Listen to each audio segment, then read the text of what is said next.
some ice cream novelty cones. We're going to use our mini cones. We have a mini wafer cone and a mini sugar cone from Joy.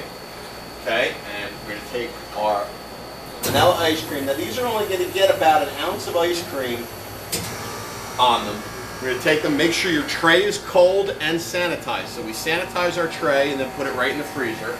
Make sure your freezer's nice and cold. Shock boxes work the best. Anything minus 20 or below. And you can take these and put them right back on the tray. Now your sugar cones, you can do the same thing with.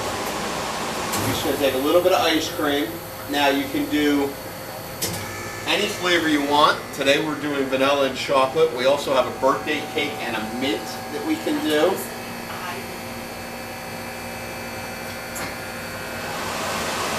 And once we freeze these, they'll come right back up off the trays.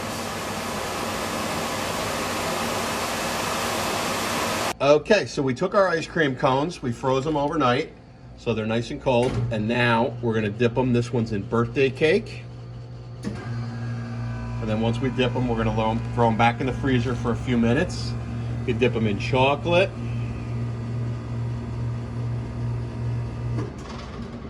And really, once they're dipped, 2 or 3 minutes in the refrigerator, in the freezer again, and that's all you need.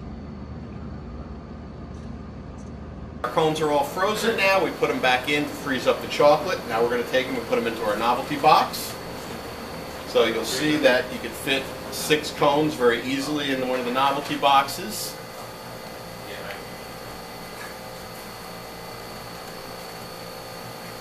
And close them up, and off we go. We also have the same plastic sandwich tray that we had for the ice cream sandwich sliders.